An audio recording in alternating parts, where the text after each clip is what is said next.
যাদের ফেসবুক আইডিটা এইভাবে লক হয়ে গেছে তারা এই সমস্যাটি কিভাবে সমাধান করবেন। আগের ভিডিওতে আমি দেখেছিলাম যাদের ফেসবুক আইডিতে জিমেল অ্যাড করা ছিল তারা এই সমস্যাটি কিভাবে সমাধান করেছেন। সেই ভিডিওটির লিঙ্ক ডেসক্রিপশনে দেওয়া আছে, চাইলে সেখান থেকে দেখে নিতে পারবেন। আজকে আমি আপনাদের দেখাবো যাদের ফেসবুকের সাথে জিমেল অ্যাড নেই, শুধুমাত্র নাম্বার দিয়ে আইডি খোলা আছে, তারা এই সমস্যাটি কিভাবে সমাধান করবেন। তো চলুন বেশি দেরি না করে মূল ভিডিওতে যাওয়া যাক। চ্যানেল সাবস্ক্রাইব করে সাথে থাকবেন। আমি ইসমাইল আছি আপনার সাথে, আপনার আছেন টেক ইসমাইল চ্যানেল। প্রথমত আপনার চলে আসতে হবে ক্রোম ব্রাউজারের ভিতরে। এখানে এসে আপনার সার্চ করতে হবে রিপোর্ট অ্যান্ড ইম্পোস্টার। এটা লিখে সার্চ করে দেওয়ার মতো এরকম একটা ইন্টারফেস আপনার সামনে ওপেন হবে। এখানে প্রথমে যে ওয়েবসাইটে দেখতে পাচ্ছেন এটার মধ্যে আপনাদের প্রবেশ করতে হবে। ওয়েবসাইটে প্রবেশ করার মতো এরকম একটা ইন্টারফেস আপনার সামনে ওপেন হবে। এখানে সবার নিচে যে অপশনটা দেখতে পাচ্ছেন এটার উপর আপনাদের ক্লিক করে দিতে হবে। এবার এখানে বলতেছে do you have a Facebook account, এখানটা আপনাদের নোতে ক্লিক করতে হবে। এরপর এখানে প্রথম যে অপশনটি দেখতে পাচ্ছেন এটার উপরে আপনাদের ক্লিক করে দিতে হবে। এরপর এখানটা একটি ফর্ম পেয়ে যাবেন, এই ফর্মটি আপনাদের পূরণ করে দিতে হবে। এখানে প্রথমত বলতেছে ইউর ফুল নেম। এখানটা আপনি যে আইডির সমস্যা অথবা যে আইডিতে আপনি ইনকোস্টের মধ্যে আছেন সেই আইডির নামটি এখানে লিখে দিতে হবে। দ্বিতীয়ত এখানে বলেছে ইউর কন্ট্যাক্ট ইমেল। এখানে এমন একটি ইমেল অ্যাড্রেস দিবেন যেটার মাধ্যমে আপনি রিভিউ জানতে পারবেন। তৃতীয়ত এখানে বলতেছে full name on the impostor profile. যে আইডিতে সমস্যা সেই আইডির নামটা এখানে লিখে দিতে হবে। 4 নম্বর এখানে আপনাদের যে আইডির সমস্যা সেই আইডির ফোন নম্বর অথবা ইমেল অ্যাড্রেস এখানে বসিয়ে দিতে হবে। এরপর এখানে বলতেছে চয়েস ফাইল। এখানে এমন একটা ভোটার আইডি কার্ড দিতে হবে যেটা আপনার ফেসবুকের সাথে নাম, ডেট অফ বার্থ এবং ছবির মিল রয়েছে। যদি আপনার ভোটার আইডি কার্ড না থাকে তাহলে ভিডিও শেষে আমি দেখিয়ে দেবো কিভাবে একটি নকল ভোটার আইডি কার্ড তৈরি করতে পারবেন এবং ফেসবুকে সাবমিট করতে পারবেন। এরপরে এখানে বলতেছে link URL to the impostor profile. এখানে যে আইডির সমস্যা সেই আইডির লিঙ্কটি এখানে বসিয়ে দিতে হবে। তার জন্য সেই আইডির লিঙ্কটি আমি কপি করে নিচ্ছি। লিঙ্কটি আমার কপি করা হয়ে গেছে, এই লিঙ্কটি আমি এখানে বসিয়ে দেব। এরপর চলে আসতে হবে সবার নিচে, এখানে বলতেছে এডিশনাল ইনফরমেশন।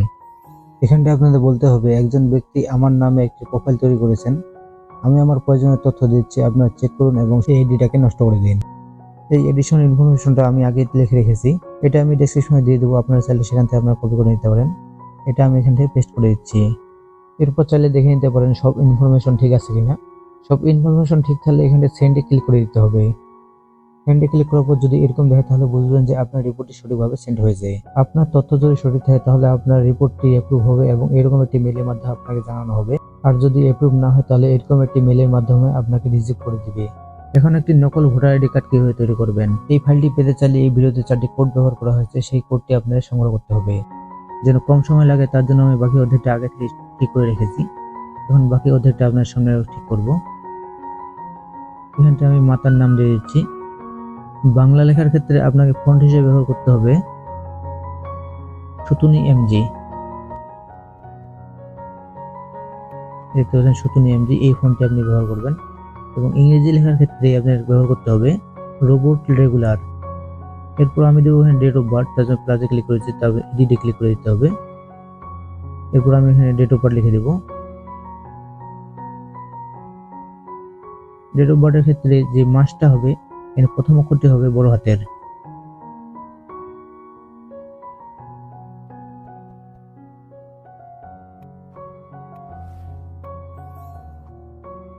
এরপর এটাকে জায়গা মতো নিয়ে আসতে হবে। নাম্বার এবং ইংরেজি লেখার ক্ষেত্রে আপনার ফন্ট হিসেবে ব্যবহার করবেন রোবট রেগুলার।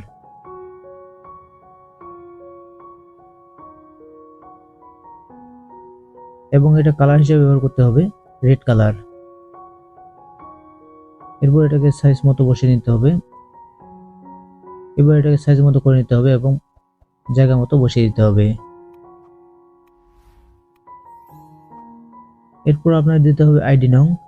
সেক্ষেত্রে আপনাকে এখানে 10টি অক্ষর দিতে হবে। আপনি চাইলে আপনার পিতা বা মাতার আইডি নাম্বারের সাথে মিল রেখে 10টি অক্ষর দিতে পারবেন। আমি যে কোনো 10টি অক্ষর দিয়ে এখানে আপনাদের দেখানোর সাথে এটা করতেছি।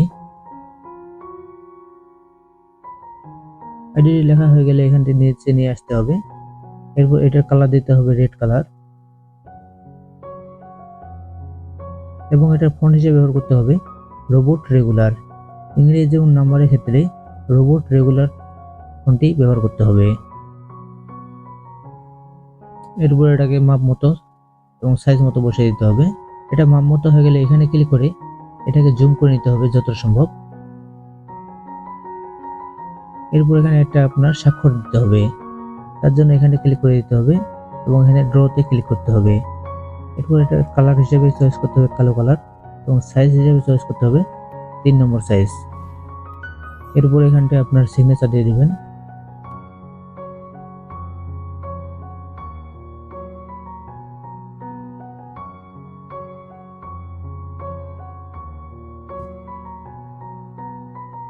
সিগনেচারটি হয়ে গেলে এটাকে আবার জুম আউট করে নেবেন। এরপর এখানটায় একটি ছবি বসাতে হবে, তার জন্য এখানে প্লাস আইকনে ক্লিক করে দিচ্ছি। এরপর সেভ টু গ্যালারিতে ক্লিক করে দিচ্ছি। এরপর আপনি চাইলে এখান থেকে গ্যালারি থেকে ছবি নিতে পারবেন। আমার জিমেইলের মধ্যে ছবি আছে, আমি এখান থেকে নিচ্ছি। এটা শুধু আপনাদের দেখানোর স্বার্থে।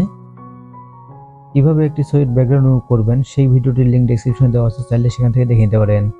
এবং এই ফাইলটি যদি আপনি পেতে চান তাহলে এই ভিডিওতে 4টি কোড ব্যবহার করা হয়েছে। এই কোডটি যদি আমাকে হোয়াটসঅ্যাপে সেন্ড করেন তাহলে এই ফাইলটি আমি আপনাদের দিয়ে দেব। ছবিটি মাপ মতো বসানো হয়ে গেলে সবকিছু একবার ভালো করে চেক করে নেবেন।